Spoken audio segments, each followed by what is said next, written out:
윤석열 대통령이 체포돼 구금된 지 52일 만에 서울구치소에서 석방됐습니다. 네, 앞으로 윤 대통령은 불구속 상태에서 재판을 받게 됩니다. 이승배 기자입니다. 윤석열 대통령이 구금된 지 52일 만에 서울구치소에서 풀려났습니다. 윤 대통령은 앞서 지난 1월 15일 한남동 관저에서 내란 우두머리 혐의로 공수처에 체포됐습니다. 나흘 뒤인 지난 1월 19일에는 증거를 인멸할 우려가 있다며 구속됐습니다. 서울구치소에 정식 입소한 윤 대통령, 수용번호 10번을 배정받고 독방 생활을 시작했습니다. 현직 대통령 신분으로 수사기관에 체포, 구속되는 모든 과정이 헌정사상 최초였습니다. 곧이어 검찰도 기소하면서 윤 대통령은 6달 동안 구속 상태로 1심 재판을 받게 될 거란 전망이 많았습니다. 하지만 법원이 구속기간 만료 등을 이유로 윤 대통령 측이 청구한 구속 취소를 받아들이면서 상황이 반전됐습니다. 심우정 검찰총장은 내부 수기를 거친 끝에 법원의 구속 취소 결정을 받아들여 즉시 항고를 제기하지 않기로 했습니다. 수사와 공소 유지를 담당해온 검찰 특별수사본부도 의견 수렴을 거쳐 27시간여 만에 윤 대통령의 석방을 지휘했습니다. 우리 형사소송법에서는 같은 혐의로 다시 구속하는 것을 원칙적으로 허용하지 않고 있습니다. 이에 따라 윤 대통령은 앞으로 불구속 상태에서 1심 재판을 받게 될 전망입니다. YTN 이승배입니다. 즉시 항고를 검토했던 검찰 수사팀은 고심 끝에 윤석열 대통령을 석방하라는 대검의 지시를 수용했습니다. 그러면서도 구속기간에 대한 법원의 판단을 받아들이기 어렵다는 입장을 확실히 했습니다. 우종훈 기자의 보도입니다. 법원의 구속 취소 결정이 나온 뒤 심우정 검찰총장 주재로 대검찰청 지휘부가 모였습니다. 긴급회의에선 법원 판단을 다시 한번 받아볼 수 있는 즉시 항고를 포기하고 윤석열 대통령을 석방하는 쪽으로 의견이 모였습니다. 구속 집행정지에 대한 즉시 항고가 헌재에서 위헌 결정을 받았던 게 결국 부담이 됐습니다. 구속 취소의 경우도 인신구속에 대한 불복 절차라는 점에서 비슷한 만큼 대검은 위헌 논란이 생길 수 있다는 점을 우려한 것으로 보입니다. 집행정지 효력이 없는 보통 항고를 제기하는 방안도 검토됐던 것으로 파악됐는데 지휘부 논의 결과 본안에서 다투는 게 전략적으로 더 효과적이라고 판단한 것으로 전해졌습니다. 하지만 비상계엄 사건을 수사한 수사팀은 대검 결정에 반발했습니다. 법원이 잘못된 결정을 내린 만큼 즉시 항고를 통해 바로잡아야 할 필요가 있다고 주장한 겁니다. 검찰 내부 진통은 구속 취소 결정 이틀째까지 이어진 끝에 특수본이 대검 지시를 수용해 윤 대통령 석방을 지휘하면서 마무리됐습니다. 수사팀은 다만 구속기간 산정 기준을 시간으로 본 재판부 판단에 수긍할 수 없다는 입장을 재확인하면서 형사소송법 규정에 반하는 독자적이고 이례적인 결정이라고까지 지적했습니다. 검찰이 본안에서 적극 대응하겠다는 입장을 밝힌 만큼 오는 24일로 예정된 윤 대통령의 형사재판 준비기일에서 구속 취소 결정 사유를 둘러싼 공방이 펼쳐질 가능성도 있어 보입니다. YTN 우종훈입니다. 법원의 구속 취소 결정에 따른 윤석열 대통령의 석방을 두고 고위공직자 범죄수사처와 검찰의 책임론이 흘러나오고 있습니다. 수사 초기에 무리하게 내란죄 수사권을 가져가면서 이번 혼란의 빌미를 제공했다는 지적을 받아온 공수처는 윤 대통령 석방 이후 유감을 표명했습니다. 이문석 기자입니다. 법원이 구속기간을 초과했다고 본 시간은 9시간 45분입니다. 기간 계산법도 사유지만 재판부가 체포적부심에 들어간 10시간 32분을 구속기간으로 판단한 것도 영향을 미쳤습니다.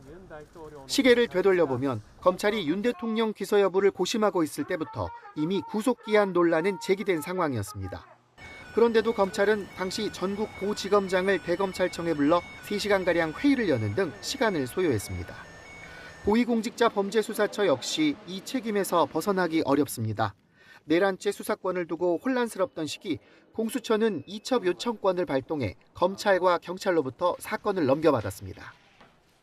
특히 검찰과 경찰의 수사에 대해서는 그 대상자들과의 관계에 있어 공정성 논란이 있는 점 등을 고려하여 이첩 요청권을 행사한 것입니다.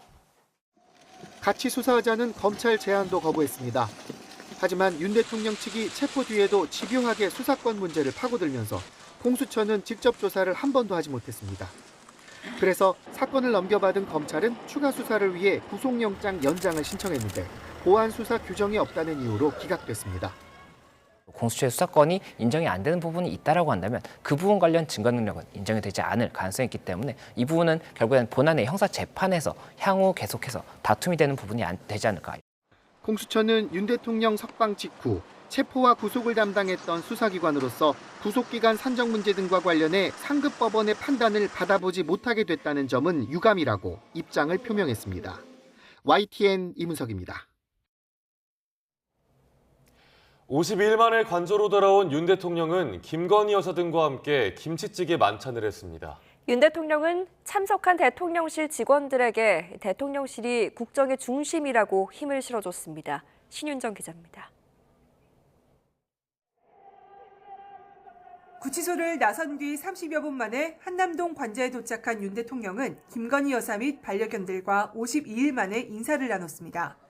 이어 김 여사와 함께 구치소 앞에서 이틀간 대기한 정진석 비서실장, 김성훈 경호처 차장 등과 김치찌개 만찬을 했습니다. 대통령실 관계자는 윤 대통령이 이 자리에서 건강에 이상이 없고 잠을 많이 자서 더 건강해졌다 말했다고 전했습니다. 이어 구치소는 대통령이 가도 배울 게 많은 곳이라며 성경을 열심히 읽었다고 말했습니다. 과거에 수감됐던 지인들을 떠올리며 그들이 어떻게 지냈을까 생각해보고 교도관들의 어려운 여건도 봤다며 소회를 밝혔습니다.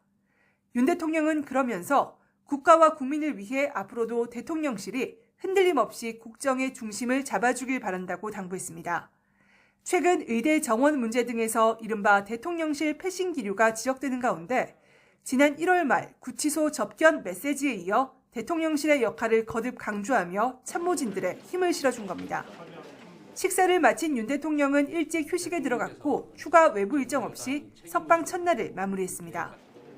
윤 대통령 석방을 고대해온 대통령실은 공식 입장을 내진 않았지만 환영하고 안도하는 분위기가 역력합니다.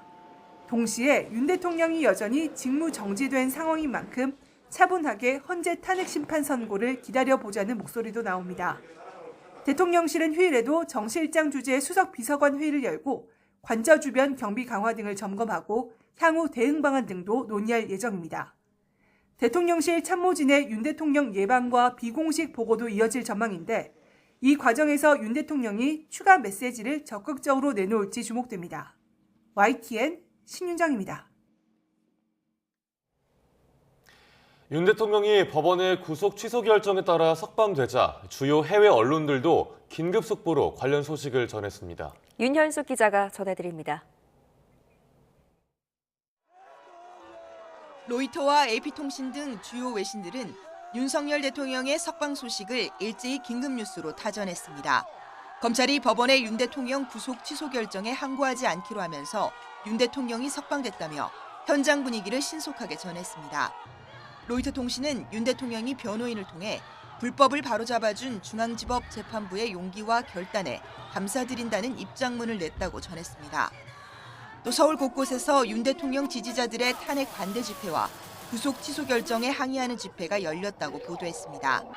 AP통신도 윤 대통령이 구치소를 나와 지지자들에게 인사한 뒤 경호차를 타고 서울 한남동 관저를 향했다고 전했습니다. 프랑스 AFP통신과 중국 신화통신, 일본 교도통신 등도 실시간으로 석방 소식을 타전했습니다. 뉴욕타임스는 홈페이지 첫 화면에 탄핵 소추된 한국의 윤석열 대통령이 감옥에서 풀려났다는 제목의 기사를 실었습니다. 뉴욕타임스는 윤 대통령이 석방돼 불구속 상태에서 재판받게 됐지만 이번 석방이 내란 혐의 형사재판이나 탄핵 심판에는 영향을 주지 않는다고 짚었습니다. CNN도 홈페이지 전면에 속보창을 마련해 체포 52일 만에 석방된 윤 대통령 관련 뉴스를 전했습니다. YTN 윤현숙입니다. 윤석열 대통령의 52일 만에 석방 소식에 정치권도 분주한 움직임을 보이고 있습니다. 당장 선고가 임박한 탄핵 심판부터 혹시 모를 조기 대선까지 여러 가지 선택지에 이른바 관저 정치가 미칠 영향에 촉각을 곤두세우는 분위기입니다. 김다연 기자입니다. 지난달 25일 헌재 최후 변론 뒤 직접적인 메시지를 자제해온 윤 대통령. 석방된 만큼 편지나 SNS 등을 통한 관저 메시지 정치가 가능해졌습니다. 임박한 헌재 탄핵 심판 선고 전 막판 여론전에 집중할 수 있다는 관측도 제기됩니다. 여당 역시 법원의 구속 취소 결정으로 적법 절차 원칙의 중요성이 드러난 만큼 헌법재판소도 국민 눈을 의식할 수밖에 없지 않겠느냐며 기대감을 거는 분위기입니다.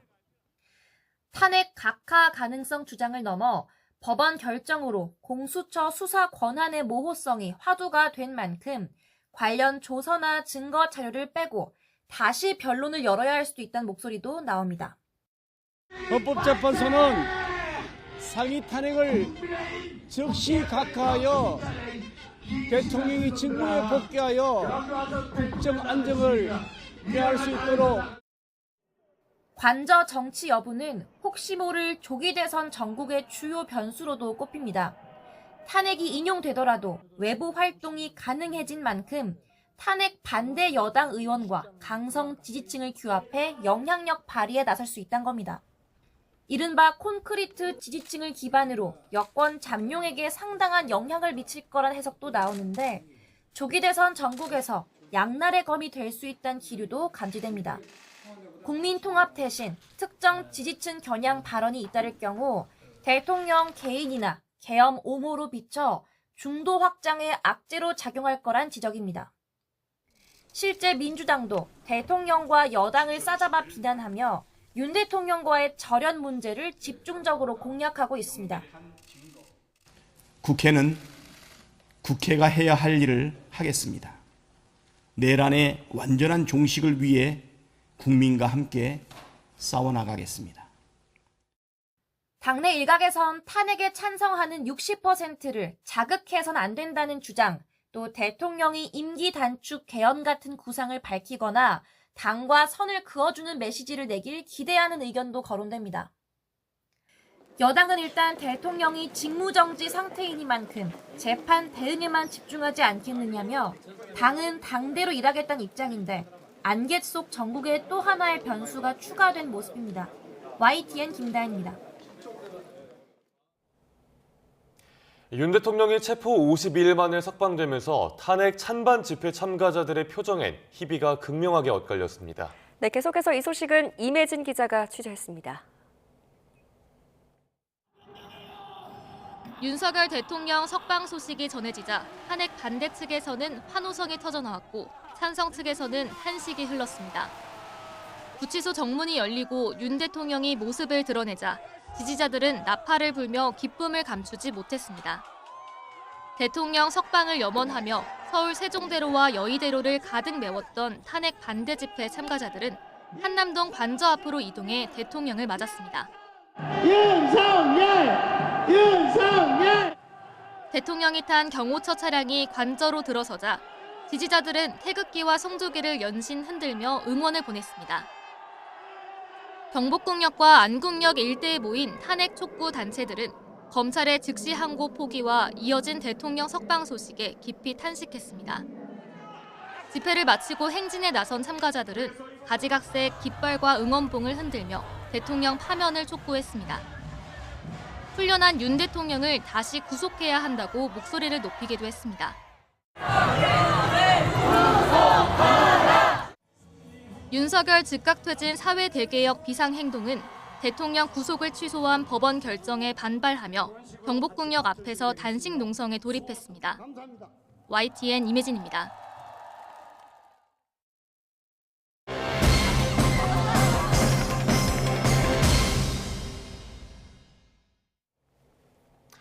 네, 이어서 윤석열 탄핵 심판의 쟁점을 정리해보는 순서입니다. 네, 이번에는 계엄 당시 발표됐던 포고령의 위법성을 둘러싼 공방을 정리했습니다. 김영수 기자가 보도합니다. 계엄 선포 이후 모든 정치 활동이 금지됐습니다. 포고령 1호 가장 윗줄에는 국회와 정당 활동을 제한하는 내용이 담겼고 체포 경고도 포함됐습니다. 계엄 사령관은 행정과 사법 사무를 관장하지만 입법부 통제 권한은 헌법은 물론 계엄법에도 없습니다. 위헌적 포고령이라는 지적의 법적 근거입니다. 계엄하더라도 국회의 권한은 제한을 할 수 없는 것으로 규정하고 알고 있었어요. 그런데 이런 일항을 넣으셨다는 것이죠. 윤석열 대통령 측과 김용현 전 장관은 불법적인 정치 활동에 한정한 거라고 반박합니다. 탈법적인 활동을 금지한다는 의미로 넣었다는 말씀이죠? 네. 예. 윤 대통령 측은 김 전 장관이 예전 포고령을 잘못 베꼈다거나 형식적이었다고 주장하기도 했습니다. 상위법규에도 위배되고 내용이 구체적이질 않아서 집행 가능성도 없는 거지만 뭐 그냥 놔둡시다라고 말씀을 드리고 그냥 놔뒀는데, 다만 윤 대통령이 포고령을 직접 보고받고 사실상 승인하는 과정이 있었던 데다 일부 수정까지 지시했다는 증언이 있었던 만큼 그저 상징적인 것에 불과했다는 주장이 설득력을 잃을 수도 있습니다. 포고령이 집행 가능성도 없고 실효성도 없다. 아까 피청구인이 그렇게 말씀하셨어요. 대통령께서 그렇게 말씀하셨지만 주무장관은 그렇게 생각지 않습니다. 그래요. 또 비상입법기구 구상과 맞물려 국회 무력화 의도가 있었던 것 아니냐는 의혹을 키웠습니다. 결국은 가장 주된 목표가 그 입법기구인 국회의 기능을 정지시키겠다 하는 그런 의도가 있는 것으로 보이거든요. 포고령을 둘러싼 진실은 비상계엄 선포 목적과 맞닿아 있고 윤 대통령의 내란죄 형사재판의 핵심 쟁점 가운데 하나이기도 합니다. YTN 김영수입니다. 법원이 윤 대통령의 구속 취소를 결정하면서 막바지에 이른 헌법재판소의 탄핵 심판에 미칠 영향에 관심이 쏠리고 있습니다. 이 두 재판의 심리 내용이 다른 만큼 직접적 영향은 제한적일 것이라는 전망이 우세하지만 선고 일정에 영향을 미칠 수 있다는 관측도 나옵니다. 허성준 기자가 보도합니다. 법원은 윤 대통령의 구속 취소 사유로 검찰의 구속기간 계산법이 틀렸다는 점을 들었습니다. 혐의를 다룬 게 아니라 형사소송법 해석에 관한 문제를 지적한 겁니다. 헌재는 탄핵 심판을 하면서 윤 대통령이 비상계엄을 선포 유지 해제하는 과정에서 헌법과 법률을 어겼는지 살핍니다. 법원은 또 공수처의 내란죄 수사권이 명확하지 않다는 점을 들어 구속 취소를 결정했지만 헌재는 공수처로부터 송부받은 수사 기록을 증거로 채택하지 않았습니다. 공수처 수사의 적법성이 가려지더라도 탄핵 심판과는 관련이 없는 겁니다. 이미 윤 대통령이 직접 참석해 변론은 마무리됐고 선고 절차만 남은 만큼 구속 취소 결정이 탄핵 심판에는 영향을 미치지 않을 것이라는 관측이 나오는 이유입니다. 무력으로 국민을 억압하는 계엄이 아니라 계엄의 형식을 빌린 대국민 호소입니다. 내란 우두머리 피의자 윤석열을 파면해야 될 필요하고도 충분한 조건은 이미 성숙되었습니다. 다만 일각에선 법률적 효과가 제한적일지라도 구속 취소와 석방에 따른 여론 동향이 헌재의 선고 시기 결정 등에 영향을 미칠 가능성은 배제할 수 없다는 전망도 나오고 있습니다. YTN 허성준입니다. 이런 가운데 윤석열 대통령의 탄핵 심판 선고가 언제 이뤄질지 관심입니다. 전직 대통령들의 사례를 따른다면 이번 달 중순, 특히 금요일 선고 가능성이 제기됩니다. 김다연 기자입니다. 헌법재판소는 지난달 25일 윤석열 대통령 탄핵 심판 변론을 종결하고 오는 17일까지 다른 일정을 잡지 않았습니다. 이에 따라 오는 17일 전 이번 달 중순에는 윤 대통령 파면 여부가 가려질 거란 관측이 나오는데 전직 대통령 사례를 고려했을 때 금요일로 예상하는 시선이 적지 않습니다. 노무현 전 대통령의 경우 지난 2004년 4월 30일 최종 변론을 거치고 14일 뒤인 5월 14일 금요일에 선고가 이루어졌습니다. 박근혜 전 대통령은 2017년 2월 27일 변론이 종결됐고 헌재는 11일 뒤인 3월 10일 금요일에 선고를 진행했습니다. 헌재가 열흘에서 2주가량 수기를 거친 뒤 금요일에 선고했던 전례를 고려하면 윤 대통령 선고는 오는 14일 금요일이 유력하지 않겠느냐는 관측입니다. 통상 헌재는 매월 마지막 주 목요일에 선고를 내리지만 주요 사건은 따로 선고 기일을 정합니다. 윤 대통령 탄핵 심판 결과가 어떻게 나오든 파장이 예상되는 만큼 금요일에 선고가 이루어진다면 주말 동안 혼란을 최소화할 수 있다는 분석도 나옵니다. 선고기일이 언제 알려질지도 관심인데 마찬가지로 전직 대통령 사례를 보면 선고일 2, 3일 전에는 공지될 것으로 전망됩니다. YTN 김다현입니다.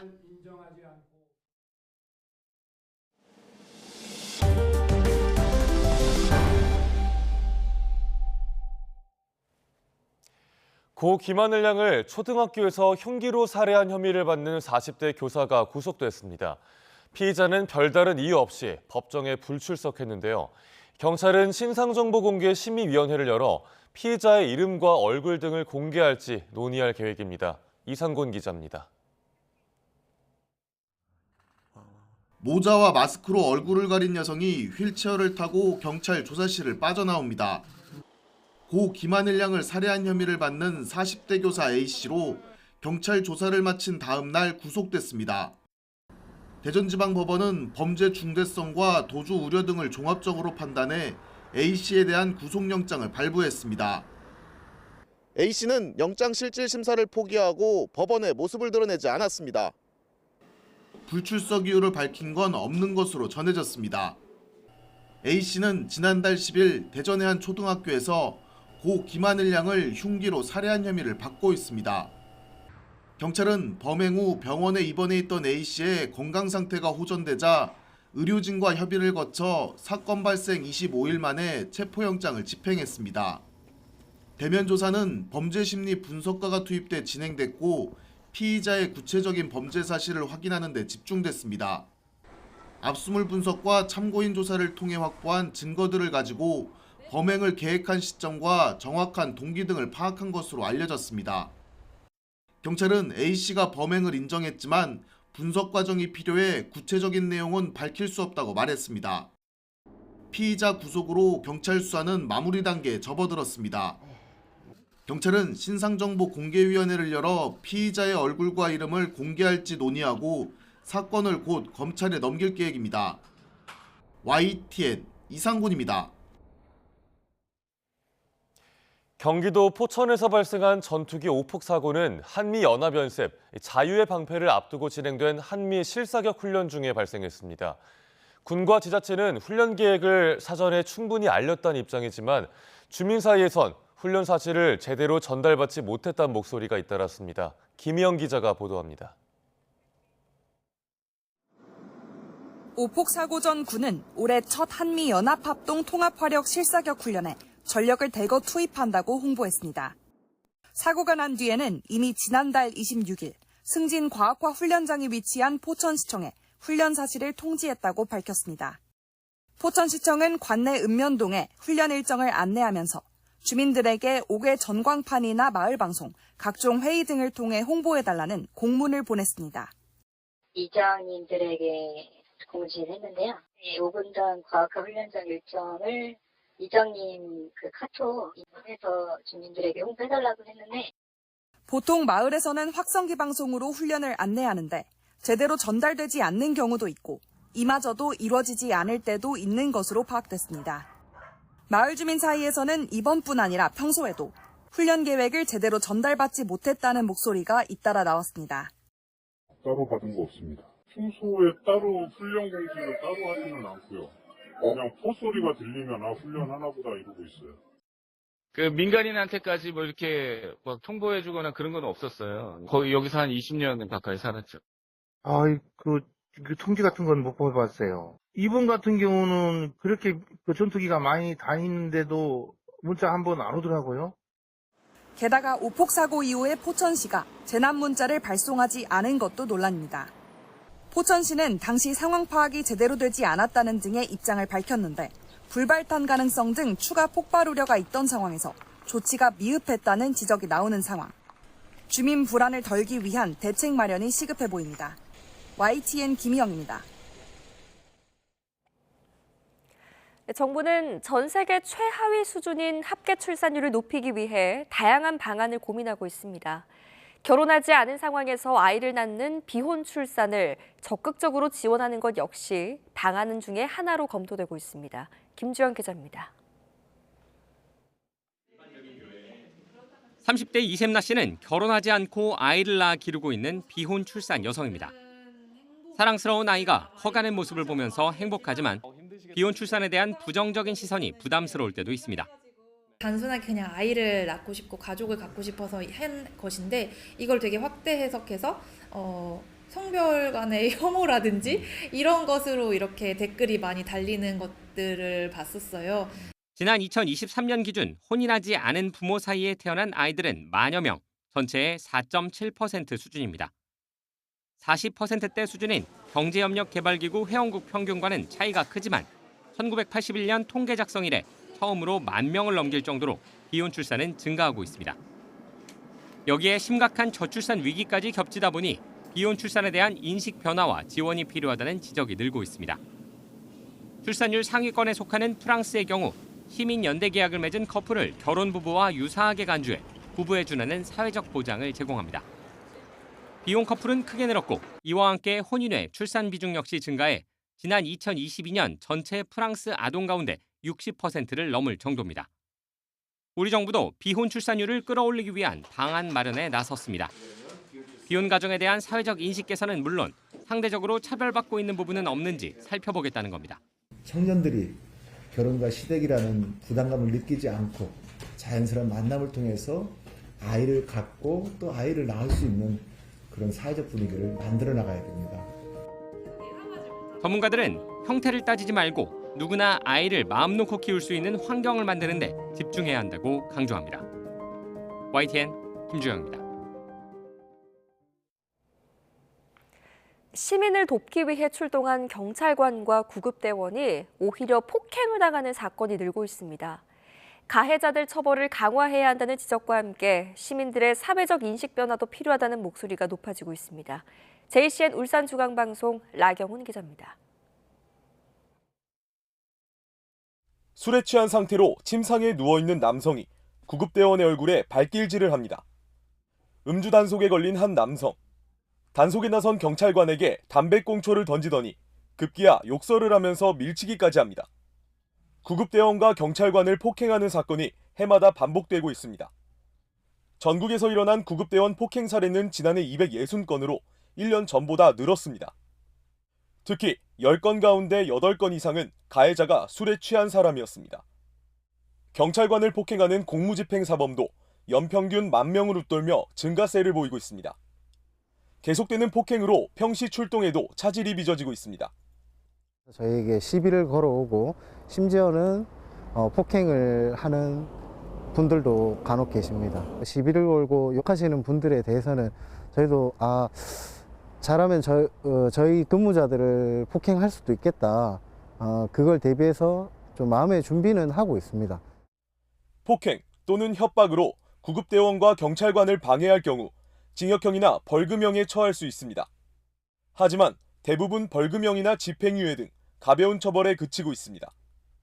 폭행 행사를 하더라도 대다수가 경미한 벌금이나 손방망이 같은 처벌을 받기 때문에 별로 큰 죄를 받지 않는다는 그런 대수롭지 않게 생각하기 때문에 처벌을 강화하는 것도 중요하지만 시민들의 사회적 인식 개선이 무엇보다 중요하다고 강조합니다. 최접전에서 시민들과 제일 곁에 있는 곳이 우리 경찰관과 소방관입니다. 경찰에 대해서 존중해 줄 수 있는 그런 사회적 분위기가 전파된다면 오히려 그런 공집에 대한 그런 부분도 확연히 줄어들 수 있을 거라 생각합니다. 시민을 위해 출동한 경찰관과 구급대원에게 은혜를 폭행으로 갚는 일은 절대 있어서는 안 될 범죄입니다. JCN 뉴스 라경훈입니다. 어젯밤 10시 40분쯤 대전 만년동 가천사거리에서 배달 오토바이와 승용차가 부딪히는 사고가 발생했습니다. 대전 둔산경찰서는 이 사고로 30대 오토바이 운전자가 중상을 입고 승용차 운전자와 동승자 등 2명이 경상을 입었다고 밝혔습니다. 또 승용차가 사고의 충격으로 인도를 향해 밀려나면서 행인 2명이 넘어져서 다쳤다고 설명했습니다. 경찰은 오토바이 운전자가 신호를 위반했다고 보고 블랙박스 등을 바탕으로 자세한 사고 경위를 조사하고 있습니다.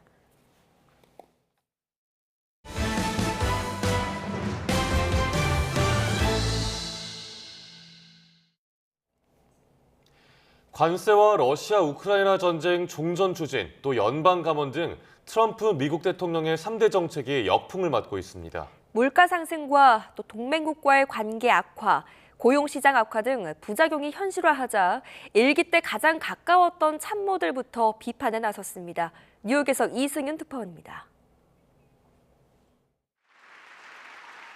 트럼프 미국 대통령의 대표적인 정책인 관세는 가장 가까운 우방국이었던 캐나다, 멕시코와의 무역 전쟁을 촉발했습니다. 그 결과 트럼프가 약속했던 물가 안정은커녕 물가 상승 압력으로 작용하고 있습니다. We suffered the worst inflation in 48 years, and I'm fighting every day to reverse this damage and make America affordable again. 일기 때 부통령이었던 마이크 펜스는 자유무역이 상품의 가격을 낮추고 삶의 질을 개선한다며 트럼프의 관세를 작심 비판했습니다. 두 번째 핵심 정책인 러시아 우크라이나 전쟁 종전 추진안에 대해선 일기 때 백악관 국가안보보좌관이었던 존 볼턴이 비판의 목소리를 높였습니다. He thinks Vladimir Putin is his friend. He's never liked Zelensky, not since the famous perfect phone call in 2019. This is a huge mistake for the United States. 트럼프의 세 번째 중요 정책인 정부 효율부의 연방 감원은 안정적이던 고용시장도 흔들며 부작용이 현실화하고 있습니다. 심지어 정부 효율부의 수장인 일론 머스크와 마크 루비오 국무장관이 트럼프의 면전에서 설전을 벌이기도 했습니다. 최근 여론조사에서 트럼프의 물가와 외교 정책에 대해서는 반대 의견이 우세하고 이민과 연방 감원 정책에 대해서는 찬성 의견이 여전히 우세하지만 이마저도 경제 지표가 악화할 경우에 변화의 조짐일 전망입니다. 뉴욕에서 YTN 이승윤입니다. 오는 11일 사우디아라비아에서 열리는 미국과 우크라이나 간 고위급 회담에 양국의 외교장관이 참석합니다. 젤렌스키 우크라이나 대통령은 소셜미디어에 우크라이나는 전쟁을 가능한 한 빨리 정의롭고 지속적인 평화로 종결하기 위해 최선을 다하기로 결심했다며 이같이 밝혔습니다. 그러면서 11일 안드리 예르마크 대통령 비서실장, 안드리 시비하 외무장관, 루스템 우메로프 국방장관, 군 사령관 출신인 파블로 팔리사 대통령실 부실장이 미국 팀과 회의를 갖는다고 적었습니다.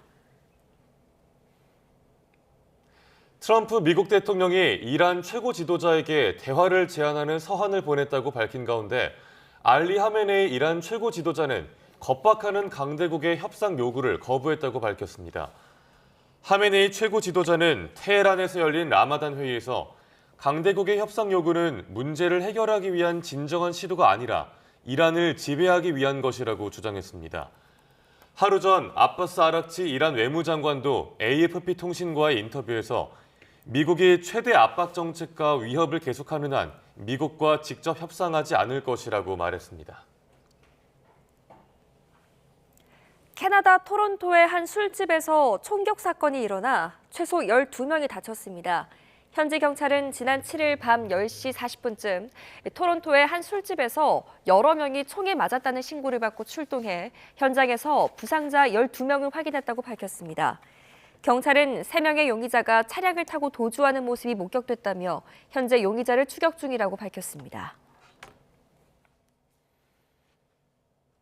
건강한 정자를 많이 가진 남성이 더 오래 산다는 연구 결과가 나왔습니다. 전문가들은 활성산소가 정자 건강에 영향을 줄 수 있다며 과일과 채소, 견과류 같은 이른바 항산화 식품을 먹으라고 조언합니다. 김선중 기자의 보도입니다. 이른바 운동성이 좋은 정자의 모습입니다. 다른 정자들에 비해 활발하게 꼬리를 흔들며 헤엄치는데 이렇게 건강해야 여성의 생식기관을 거쳐 난자까지 도달할 수 있습니다. 이처럼 건강한 정자는 남성의 수명에도 직접 관련이 있는 것으로 나타났습니다. 덴마크 코펜하겐 대학병원 연구진이 지난 50년 동안 7만 8천 명에 달하는 남성을 추적 조사했더니 운동성이 강하고 활발한 정자를 많이 가진 남성이 그렇지 않은 남성보다 평균 3년 정도 더 사는 것으로 나타났습니다. 연구진은 절대적인 수치로 보면 운동성이 좋은 정자가 1억 2천만 마리 이상인 남성은 500만 마리 미만인 남성보다 평균 2.7년 더 오래 살았다고 소개했습니다. CNN은 연구진의 말을 인용해 정액의 질이 낮을수록 기대 수명도 낮아지는 것으로 나타났다며 활성산소 농도가 증가해 정상 세포를 해치는 사우나 스트레스가 정액 질에 영향을 줄 수 있다고 지적했습니다.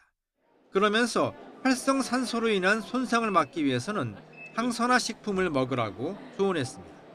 전문가들은 일부 시판되는 항산화 보충제의 경우 활성산소에 대한 효과를 입증하지 못했다며 대신 주요 비타민과 미네랄이 함유된 과일과 채소, 견과류가 항산화제의 훌륭한 공급원이라고 소개했습니다. YTN 김선중입니다. 사람이 없어도 딸기를 재배할 수 있는 인공지능 딸기 생육 시스템이 개발됐습니다. 일손 부족 또 고령화 문제에 놓여 있는 농촌에 큰 도움이 될 걸로 보입니다. 윤지아 기자입니다. 하우스 가득 열린 딸기. 빨갛게 잘 익은 딸기를 골라 하나둘 정성스레 땁니다. 그런데 굽은 허리와 아픈 다리 때문에 이 농가는 최근 딸기 재배 규모를 줄였습니다. 가감하게 한 10동을 줄여버렸죠. 2동을 갖고 움직이는데 이런 가운데 사람이 없어도 딸기를 재배할 수 있는 인공지능 시스템이 개발돼 주목받고 있습니다. 센서를 통해 하우스 내부의 온도, 습도, 빛의 양 등을 확인한 AI가 실시간으로 환경을 제어해 딸기가 잘 자랄 수 있도록 하는 겁니다. 수시로 직접 들여다봐야 했던 전과 다르게 사람은 이제 시간에 맞춰 딸기만 따면 됩니다. 지금이 생식 생장을 해야 되는지 영양 생장을 해야 되는지 이 정보라던가 그리고 이 농가의 에너지 효율성을 어떻게 높일 수 있을까에 대한 그런 고민들을 AI 적용을 시켜냈습니다. 한국농업기술원은 최근 이런 딸기 스마트 농업 AI 모델 개발을 위한 경진대회를 6개월 동안 진행했습니다. 그 결과 인공지능 딸기 생육법의 수확량은 일반 농가의 평균 생산량보다 10% 정도 떨어졌습니다. 하지만 노동력과 생산비, 재료비 등이 크게 줄어 앞으로 AI를 이용한 딸기 생산 자동화 시대가 열릴 수 있다고 판단했습니다. 농업 환경이 아주 안 좋은 속도로 변하고 있습니다. 이를 대체하기 위해서 스마트 농업에 대한 여러 가지 기술들이 필요했고 그 기술을 개발하기 위해서 다양한 전문가들 또는 인재들을 찾고 한국농업기술진흥원은 이번에 개발된 딸기 생육 인공지능 시스템을 앞으로 더 많은 농가에 보급할 예정입니다. YTN 윤지아입니다. 네, 아이유와 박보검, 두 청춘 스타를 내세운 제주 배경의 시대극 드라마가 공개됐습니다. 제작비만 600억 원을 쓴 것으로 알려진 넷플릭스의 시리즈인데요. 중증 외상센터의 글로벌 흥행을 이어갈지도 관심입니다. 김승환 기자입니다. 무조건 서울놈한테 시집갈 거야. 섬놈한테는 절대, 네버! 똑똑하고 야무진 해녀의 딸과 우직하지만 사랑 앞에 선 팔불출인 소년. 1960년대 제주부터 2025년 서울까지 두 사람의 찬란한 일생이 펼쳐집니다. 톱스타 아이유와 박보검 투샷만으로도 화제가 된 작품입니다. 이상하게 첫 촬영부터 하나도 떨리지가 않고 너무 편한 마음이 드는 거예요. 마치 정말 어릴 적부터 계속 그 관계를 이어온 롤러코스터 같은 이 예술의 감정을 너무나도 야무지고 요망지게 표현해준 아이씨 덕분에 저도 간신한 인물에 몰입을 잘할 수 있었고 빨리 감아 보기와 몰아보기가 대세인 OTT 시대 시청 흐름과 정반대로 4주 동안 4편씩 나눠 공개해 인생의 4계절을 긴 호흡으로 그려나갑니다. 나랑 엄마는 못 가겠네요? 천국에? 6살 딸이 보인 기이한 행동에 일상이 무너진 싱글맘. 그로부터 20년 뒤 특수 청소업체에서 일하는 사람들에게 벌어지는 스릴러 이야기입니다. 20년 전과 그로부터 20년 후의 이야기가 얽히고 설켜서 과연 현재 인물이 과거에 어떤 인물이었을까 이렇게 궁금증을 유발시키는 같은 이름의 인기 웹툰을 원작으로 한 작품으로 여배우 4명이 선보이는 뛰어난 연기가 러닝타임을 꽉 채웁니다. YTN 김승환입니다.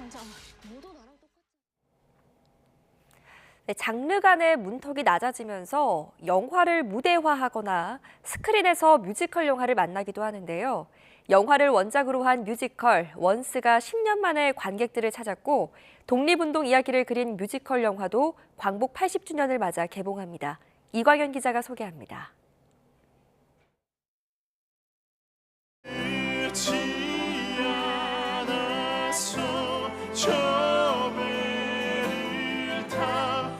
전주만 들어도 익숙한 선율이 아일랜드 술집을 그대로 옮겨온 무대 위에 묵직하게 흐릅니다. 동명 영화를 원작으로 음악을 꿈꾸는 청년과 체코 출신 이민자의 사랑과 우정을 담은 이 뮤지컬은 이른바 프리쇼로 차별화에 나서고 있습니다. 본 공연 20분 전 음료를 마시며 배우들과 흥을 나누는 시간을 마련해 관객들의 몰입도를 높였습니다. We've been on stage here for about a week now, and we were warned that Korean audiences are very well behaved and they're very quiet, and they have not been. 공연 중간에도 웃음이나 이런 것들이 제가 그동안 공연했던 거랑 조금은 다르게 액자 안에서 내가 공연을 한다는 느낌이 아니고 이 같은 공간에서 같이 숨쉬고 있다는 느낌. 주재료가 음악인 공연인 만큼 출연진이 오케스트라 없이 직접 기타나 드럼을 연주하며 무대 위 모든 음악을 책임집니다. 한 사람이 많게는 9개의 악기를 다루기 때문에 연습 기간도 10달이나 걸렸습니다. 모든 배우들이 노래나 춤, 연기 외에도 악기를 연주하면서 감정이나 드라마를 전달해야 되는 그런 아주 까다로운 작품인데요. 2012년 미국 뉴욕 브로드웨이에서 첫 선을 보이자마자 토니상을 휩쓴 뮤지컬 원스는 10년 만에 한국 무대에 오르고 있습니다. 서로 돕는다는 뜻의 호조. 광복 80주년을 맞아 독립 영웅인 도산 안창호 선생을 주인공으로 내세운 최초의 한국 영화가 뮤지컬로 스크린에 펼쳐집니다. 암흑의 시대 방일단체인 신민회를 꾸리며 독립의 등불을 지켜들었던 안창호와 안정적인 삶을 버리고 독립운동에 뛰어든 손정도를 중심으로 그들이 꿈꿨던 세상을 조명합니다. YTN 이광현입니다. 한미 공동연구진이 개발한 차세대 우주망원경 스피어X가 오늘 우주로 출발합니다. 우주망원경 스피어X는 우리 시각으로 오늘 낮 12시 9분 미국 캘리포니아주 벤덴버그 우주군 기지에서 스페이스X 발사체 팰컨9에 실려 우주로 발사됩니다. 원래 스피어X는 지난달 28일에 발사될 예정이었지만 6차례 발사가 연기된 바 있습니다. 나사는 발사 전 브리핑을 통해 팰컨9의 이륙 준비에 예상보다 더 많은 시간이 소요됐고 발사장 순서 조정, 기상 악화 등이 겹쳐 발사가 수차례 지연됐지만 임무 수행에는 지장이 없다고 설명했습니다. 절기상 경칩이 지났지만 최근 70cm가 넘는 폭설이 내린 강원 산간은 때 아닌 설경이 장관을 이루고 있습니다. 주말을 맞아 설악산과 선자령에는 등산객들이 발길이 이어졌고 또 폐장을 앞두고 있는 스키장도 막바지 인파로 북적였습니다. 송재혁 기자가 다녀왔습니다. 순백의 능선을 넘어서자 국내 최장 길이 320m, 설악산 토항성 폭포가 웅장한 자태를 드러냅니다. 깎아지른 절벽을 따라 폭포수 대신 새하얀 눈길이 흘러내리듯 이어집니다. 설악산 남쪽 해발 1100m 선자령 일대도 온통 은빛 세상으로 변했습니다. 끝없이 이어진 산줄기는 새하얀 눈으로 뒤덮였고 숲 사이로 우뚝 선 풍력 발전기가 묵묵히 돌아갑니다. 겨울과 봄의 길목에서 피어난 눈꽃, 한 폭의 거대한 수묵화를 연상케 합니다. 경칩이 지난 3월 초순이지만 폭설이 내린 이곳 선자령은 마치 시간을 거스른 듯 한겨울 풍경을 연출하고 있습니다. 눈 덮인 산길에는 등산객의 발길이 끊이지 않습니다. 정상을 향해 한 걸음씩 옮기며 폭설이 선사한 절경을 눈에 담습니다. 정상에 자리 잡은 캠핑객들은 차가운 바람 속에서도 겨울 끝자락의 정취를 만끽합니다. 너무 환상입니다. 3월 달에 생각지도 않은 이렇게 눈산행을 하게 돼서 너무 기쁩니다. 폐장을 앞둔 스키장들도 때늦은 폭설 덕분에 활기를 되찾았습니다. 스키어와 보더들은 자연설이 덮인 슬로프에서 내달리며 가는 겨울의 아쉬움을 달랩니다. 시즌 말에 이렇게 폭설이 한번 내리니까 성수기보다 더 성수기 같아서 훨씬 기분 좋고요. 마지막 놀러 왔으니까 저도 한번 신나게 마지막까지 타볼 생각입니다. 뜻밖의 3월 폭설로 강원 지역 일부 스키장은 이달 말까지 연장 운영을 검토하고 있습니다. YTN 송세혁입니다. 북중미 월드컵 본선 진출을 노리는 홍명보호가 3월 A매치에 나설 소집 명단을 내일 발표합니다. 최근 기량이 폭발한 스코틀랜드 셀틱의 양현준이 2선 공격 자원으로 포함될지도 큰 관심사입니다. 이대건 기자가 전해드립니다. 세인트 미렌과 2대2로 맞선 후반 30분. 셀틱 양현준이 그라운드를 밟습니다. 3분 만에 골문 앞으로 침투해 헤더로 한 골을 넣더니 후반 43분엔 다이젠의 시즌 12번째 골까지 돕습니다. 여기서 끝이 아닙니다. 후반 추가 시간 왼쪽에서 올라온 공을 머리로 내리찍어 추가골을 뽑아냅니다. 이날 2골에 도움 1개까지 기록하며 BBC가 선정한 2주위 팀의 이름을 올렸습니다. 교체 출전하고 단 25분 만에 이뤄낸 성과입니다. So pleased for him. He works so hard. He's such a good guy. Whether he starts, whether he comes off the bench, he can make an impact. 양현준은 올 시즌 5골에 도움 6개로 급성장을 이어가고 있습니다. 윙어와 공격형 미드필더 등 2선 공격 자원을 어느 정도 갖춘 홍명보호의 3월 A매치 소집 명단에 포함될지도 관심입니다. 손흥민과 이강인, 이재성이 사실상 주전 붙박이고 배준호 등 젊은 선수들이 든든히 받치고 있습니다. 여기에 양현준까지 조커로 들어가면 공격층은 더욱 두터워집니다. 11회 연속 월드컵 본선 진출을 눈앞에 둔 홍명보호의 행복한 고민 가운데 하나입니다. YTN 이대원입니다. 프로농구 최하위 서울 삼성이 2년여 만에 원주 DB를 잡고 5연패에서 벗어났습니다. 삼성은 연장전 끝에 DB를 83대 75로 물리치고 2023년 3월 16일부터 이어지던 DB전 11연패를 끊었습니다. 현대모비스는 정관장을 78대 72로 따돌렸습니다. 게이지 프림이 31점, 12리바운드로 활약했고 이우석이 12점, 9리바운드, 8어시스트, 박무빈이 11점, 5리바운드를 올렸습니다. 여자 프로농구 4강 플레이오프에서 청주 KB가 정규리그 1위 아산 우리은행을 물리치고 승부를 마지막 5차전으로 끌고 갔습니다. KB는 경기 종료 4초를 남기고 1점 차로 뒤지던 상황에서 모해가 골 및 득점에 성공해 62대 61, 극적인 한 점 차 승리를 완성했습니다. 오전 3선승제 승부에서 2승 2패로 맞선 두 팀은 오는 10일 마지막 5차전에서 챔프전 진출 주인공을 가리게 됩니다. 여자 프로배구 한국도로공사가 5연승 행진으로 4위 도약 희망을 이어갔습니다. 도로공사는 여자부 화성 원정 경기에서 20점을 올린 아시아 쿼터 선수 타나차의 활약을 앞세워 풀세트 접전을 3대2 역전승으로 끝냈습니다. 5연승을 달린 5위 도로공사는 4위 기업은행을 승점 2점 차로 바짝 뒤쫓았습니다. 남자부 경기에선 삼성화재가 김우진의 24득점 활약을 앞세워 한국전력을 3대1로 물리쳤습니다.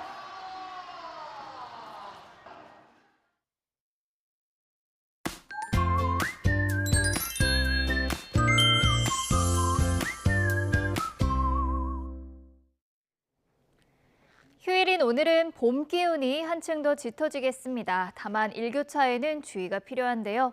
현재 서울 기온은 1.7도로 어제보다 조금 낮지만 한낮에는 13도까지 오르는 등 3월 하순만큼이나 포근하겠습니다. 당분간 미세먼지 상황도 잘 살피셔야겠습니다. 대기가 정체된 데다가 낮부터는 바다 건너서 미세먼지가 유입되겠는데요. 수도권과 충남, 세종에는 고농도 미세먼지 예비 저감 조치가 발령됐다는 점도 참고하셔야겠습니다. 오늘 먼지만 아니라면 하늘 자체는 맑겠지만 오전까지 곳곳으로 안개가 짙게 끼겠고요. 낮에도 먼지와 안개가 뒤엉켜서 남아있는 곳이 있겠습니다. 현재 기온 살펴보겠습니다. 현재 서울 기온은 1.7도, 대구는 1.1도를 보이고 있습니다. 오늘 낮 기온은 어제보다 올라서 포근하겠는데요. 서울이 13도, 대전과 대구는 14도, 광주는 15도 선까지 크게 오르겠습니다. 남은 한 주간 제주도에는 비가 자주 내리겠고 수요일에는 수도권과 영서에도 봄비가 지날 전망입니다. 지금까지 날씨 정보였습니다. 뉴스타트 2부 마칩니다. 잠시 후 3부가 계속됩니다. 시청해주셔서 고맙습니다.